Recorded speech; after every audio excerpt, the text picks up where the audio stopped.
사도신경으로 우리의 신앙을 고백하겠습니다. 나는 전능하신 아버지 하나님 천지의 창조주를 믿습니다. 나는 그의 유일하신 아들 우리 주 예수 그리스도를 믿습니다.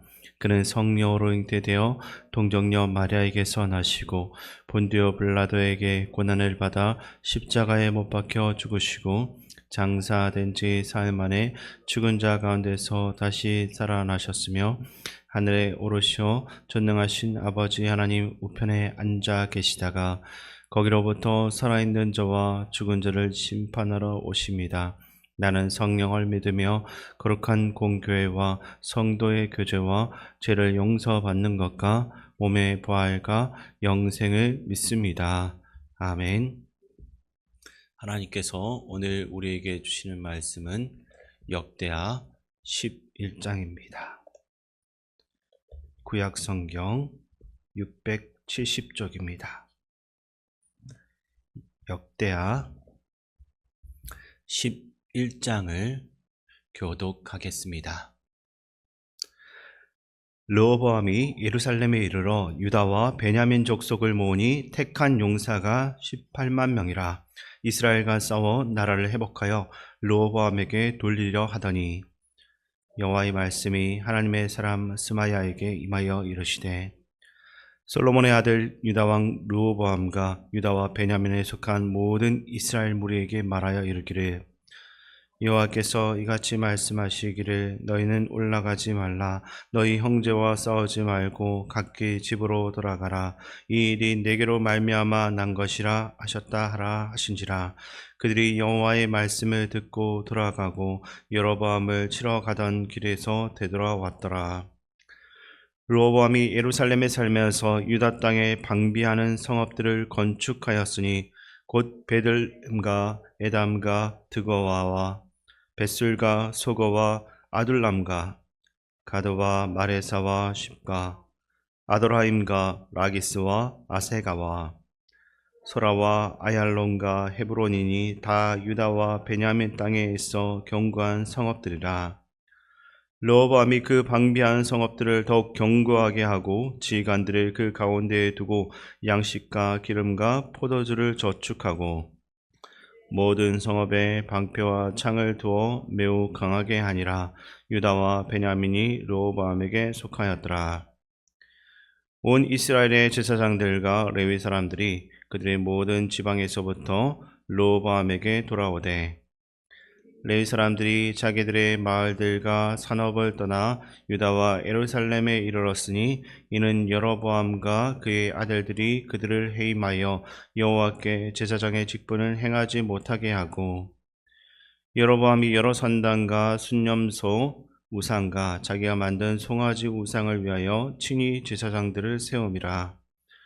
이스라엘 모든 지파 중에 마음을 굳게 하여 이스라엘의 하나님 여호와를 찾는 자들이 레위 사람들을 따라 예루살렘에 이르러 그들의 조상들의 하나님 여호와께 제사하고자 한지라. 그러므로 3년 동안 유다 나라를 도와 솔로몬의 아들 르호보암을 강성하게 하였으니 이는 무리가 3년 동안을 다윗과 솔로몬의 길로 행하였음이더라. 르호보암이 다윗의 아들 여리못의 딸 마할랏을 아내로 삼았으니 마할랏은 이새의 아들 엘리압의 딸 아비하일의 소생이라. 그가 아들들 곧 여우스와 스마랴와 사함을 낳았으며 그 후에 압살롬의 딸 마아가에게 장가들었더니 그가 아비야와 아떼와 시사와 슬로밋을 낳았더라. 르호보암은 아내 18명과 첩 60명을 거느려 아들 28명과 딸 60명을 낳았으나 압살롬의 딸 마아가를 모든 처첩보다 더 사랑하여 르호보암은 마아가의 아들 아비야를 후계자로 세웠으니 이는 그의 형제들 가운데 지도자로 삼아 왕으로 세우고자 함이었더라. 르호보암이 지혜롭게 행하여 그의 모든 아들을 유다와 베냐민의 온 땅 모든 견고한 성읍에 흩어 살게 하고 양식을 후히 주고 아내를 많이 구하여 주었더라. 아멘.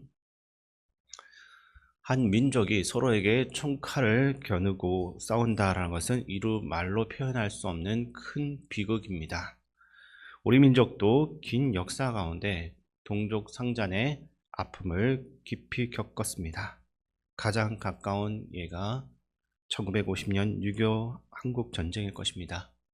물론 이러한 비극이 우리나라만의 일은 아닙니다. 미국에도 남북 전쟁이라는 것이 있었고 유럽에서도 같은 민족끼리 피를 흘린 전쟁이 있었습니다. 이유야 각자 있었겠지만 결국 서로의 생명을 해치는 전쟁만큼 가슴 아픈 일은 없을 것입니다. 오늘 본문에도 동족 상잔의 전쟁이 등장하고 있는데 하나님께서는 이 전쟁을 원하지 않으셨습니다. 그런데 흥미로운 것은 하나님께서는 때로 이 전쟁을 명하시기도 하셨다라는 것입니다. 가나안 정복 당시에 진멸을 명하신 것이 그 예일 것입니다. 이것이 우리에게 던지는 질문은 이것입니다. 하나님께서는 어떤 때는 전쟁을 허락하시고 어떤 때는 금하십니다. 그렇다면 우리는 어떻게 그 뜻을 분별할 수가 있겠습니까? 답은 지속적인 영성 훈련에 있습니다. 우리의 마음 창문을 하나님을 향해서 활짝 열어두어야 하는 것입니다. 그런데 이것이 단번에 이루어지지는 않습니다. 전에 하던 대로라는 표현처럼 날마다 반복되는 습관을 통해서 이루어지는 것입니다. 하지만 르호보암에게는 이러한 영적 습관이 없었습니다. 하나님을 향해 마음의 창문을 열지도 않았고 그분께 중요한 일에 대해서 묻지도 않았습니다. 이 중요한 일을 판단하고 결정해야 할 때 인간의 판단을 의지했고 결국 자기 뜻대로 그것을 결정하게 된 것입니다. 지난주에 살펴본 역대하 10장을 보게 되면 르호보암은 백성의 요구를 들었을 때도 하나님께 묻지 않았습니다. 나이가 많은 원로 신하들과 젊은 신하들에게 의논했고 결국 젊은 신하들의 의견을 따랐습니다. 원로 신하이든 젊은 신하이든 누구의 의견을 따랐는가, 이것이 중요한 건 아닙니다. 이 문제를 놓고 사람을 의지했느냐 아니면 하나님을 먼저 더 의지했는가, 이것이 중요하다라고 할 수 있습니다. 르호보암은 하나님께 물어야겠다는 생각을 그 순간에 전혀 하지 못했던 것입니다. 그래서 사람을 찾았고 인간의 판단과 결정을 쫓아갈 수밖에 없었습니다. 그 결과 열지파는 반란을 일으켰고 르호보암은 예루살렘으로 급히 쫓겨나야만 했습니다. 이때 르호보암은 또다시 인간적인 방법으로 반란에 대응을 하고 있는데 본문 1절 말씀을 제가 다시 한 번 더 읽어드리겠습니다. 르호보암이 예루살렘에 이르러 유다와 베냐민 족속을 모으니 택한 용사가 18만 명이라 이스라엘과 싸워 나라를 회복하여 르호보암에게 돌리려 하더니. 아멘. 이 불같은 성격의 르호보암은 즉시 18만 명이나 되는 대병력을 소집합니다. 이만한 병력을 소집하려면 많은 시간과 돈이 필요합니다. 그걸 짧은 시간 가운데 준비를 했다라는 것은 그만큼 미리 이것이 확보가 되어졌다라는 뜻일 것입니다. 르호보암은 그를 배출한 유다 지파를 소집했을 때 그들이 당연히 그것에 응답했습니다. 근데 베냐민 지파도 이것에 대해서 응하는 모습을 보여주고 있습니다. 왜냐하면 첫 번째로 지리적인 이유일 것입니다. 베냐민 지파의 일부가 남유다에 속해 있었기 때문입니다. 자연스럽게 그 지역에 살던 베냐민 사람들은 남유다에 남게 되었고 명령을 따를 수밖에 없었을 것입니다. 두 번째로는 신앙적인 이유입니다. 하나님을 따르는 민족 그리고 하나님의 임재의 상징인 성전이 남유다에 있었기 때문입니다. 그래서 그들은 남유다를 선택했을 것입니다. 사실 베냐민 지파는 사울과 다윗의 그 갈등 때문에 유다와 적대적인 관계였겠지만 지금은 연합하고 있습니다. 가장 원수와 같은 사이가 이제는 운명을 함께하는 공동체가 된 것입니다. 모두가 등을 돌렸을 때 이러한 동반자가 있다라는 것은 유다에게 큰 위로가 되었을 것입니다. 하나님께서는 이렇게 언제나 자기 뜻을 위해서 택한 백성을 예배해 두십니다. 그리고 우리에게도 결코 혼자가 아님을 상기시켜 주는 것입니다. 때로는 혼자가 편할 때도 있겠지만 우리는 더불어 살아갑니다. 하나님께서는 아담이 홀로 있는 것을 좋지 않게 보시고 하와를 주셔서 가정을 이루게 하신 것입니다. 또한 우리에게는 교회라는 공동체가 있고 구역이라는 공동체가 있습니다. 나아가 이 땅을 살아가는 그리스도인으로서 신앙 공동체가 있는 것입니다. 나 혼자만 신음하고 아파하는 것 같았는데 주위를 둘러보게 되면 함께 고민하며 아파하는 신앙 공동체가 있는 것입니다. 특별한 걸 해서가 아니라 그저 함께 있다라는 것만으로도 위로가 될 수 있습니다. 성도는 이 세상을 신실하게 살아가며 구별된 삶을 사는 것입니다. 구별된 삶은 절대로 쉽지 않게 신실한 삶을 살면 지칠 수가 있습니다. 그럼에도 창문을 열고 주위를 둘러보시고 손을 내밀어 보시기 바랍니다. 우리와 함께 신앙의 길을 걸어가는 믿음의 동역자들을 우리가 만날 수 있을 것입니다. 그렇게 함께 하나님의 뜻의 길을 기울이며 나아가게 되면 우리는 이 세상에서 더욱더 신실하게 구별된 사람답게 살아갈 수가 있을 것입니다. 어쨌든 18만 명의 그 병력을 소집한 르호보암은 자신에게 반역을 하는 대항하는 10지파를 강력하게 응징하려고 했습니다. 명분은 이스라엘의 회복이었습니다. 분명히 많은 희생이 따랐을 것이고 그 틈을 노려서 다른 민족이 예루살렘을 노릴 수도 있었습니다.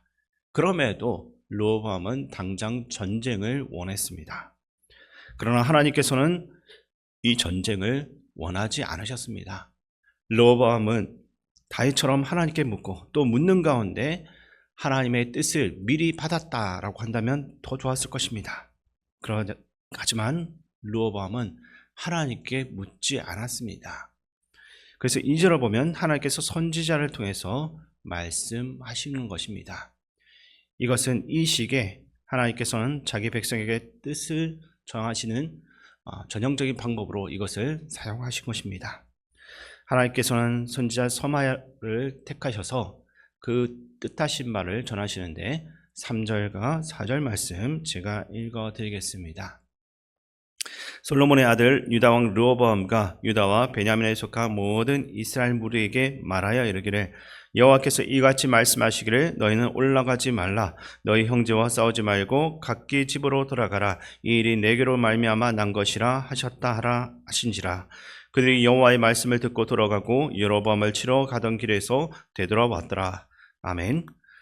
르호보암은 이 전쟁을 통해서라도 분열된 나라를 회복시키려고 했지만 하나님께서는 형제가 전쟁으로 서로 죽고 죽이는 것은 옳지 않다라고 하십니다. 하나님께서 막지 않았다라고 한다면 분명히 엄청난 피를 흘렸을 것입니다.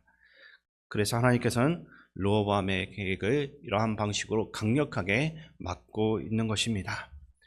하나님께서는 선지자 스마야를 통해서 3가지를 말씀하십니다.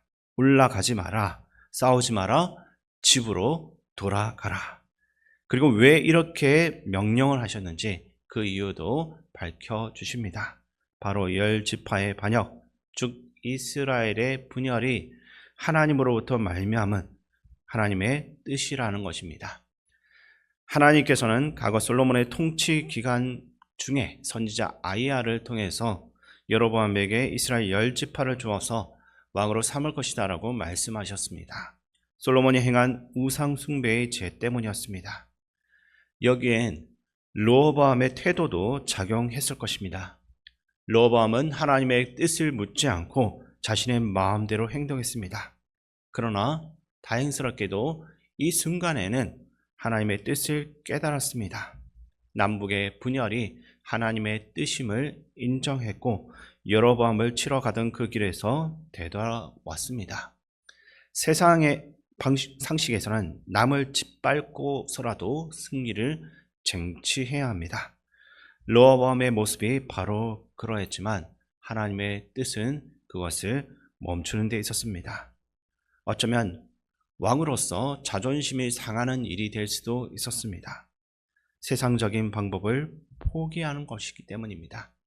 한때 잘못을 저질렀지만 하나님의 뜻을 깨닫고는 그래도 돌이켰습니다.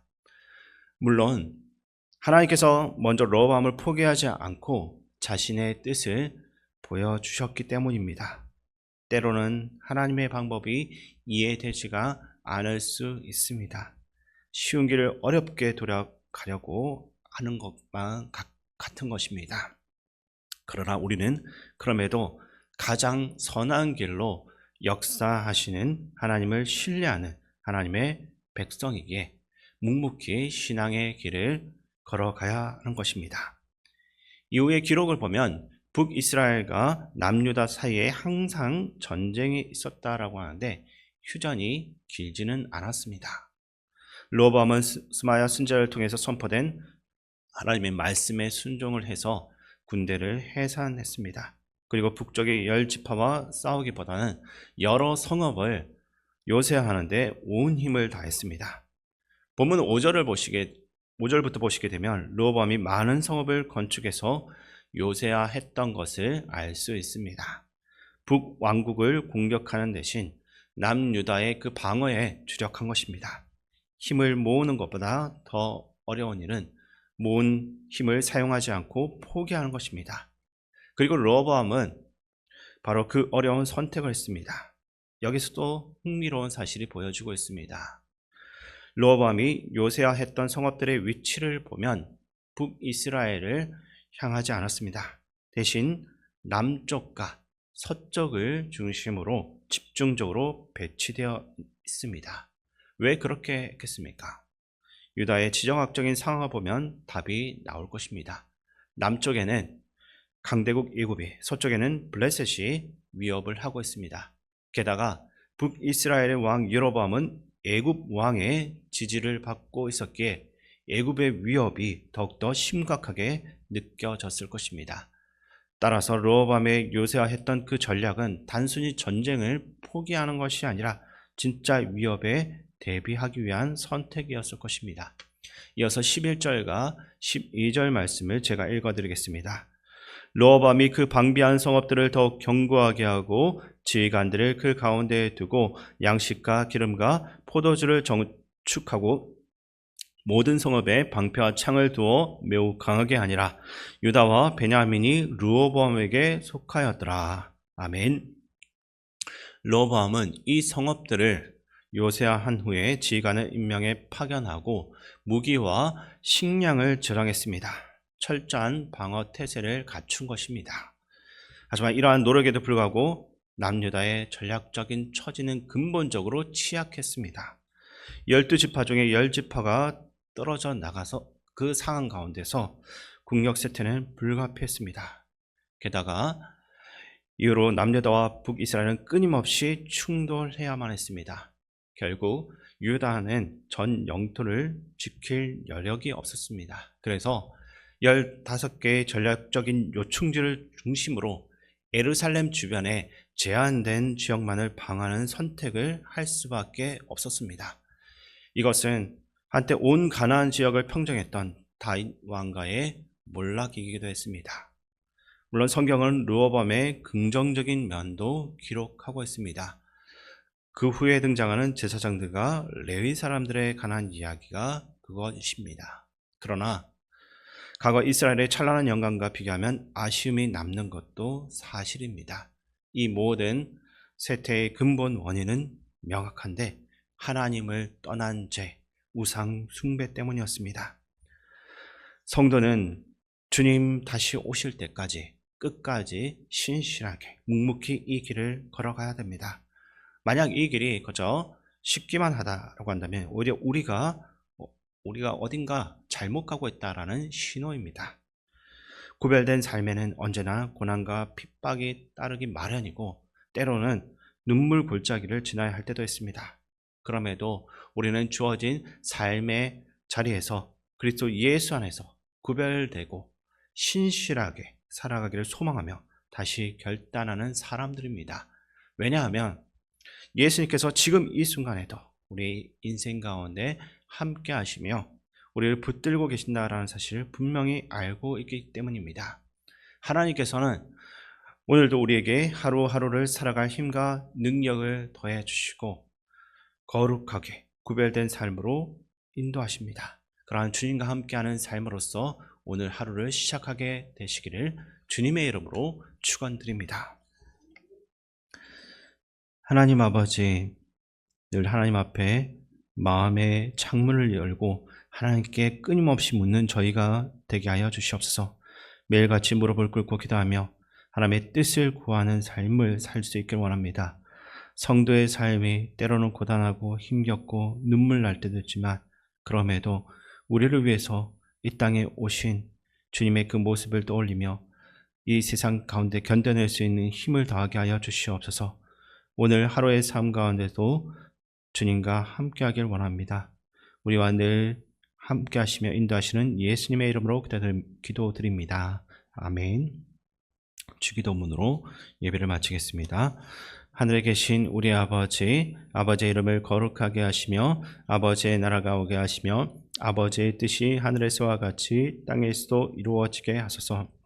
오늘 우리에게 일용할 양식을 주시고 우리가 우리에게 잘못한 사람을 용서하여 준 것 같이 우리 죄를 용서하여 주시고 우리를 시험에 빠지지 않게 하시고 악에서 구하소서.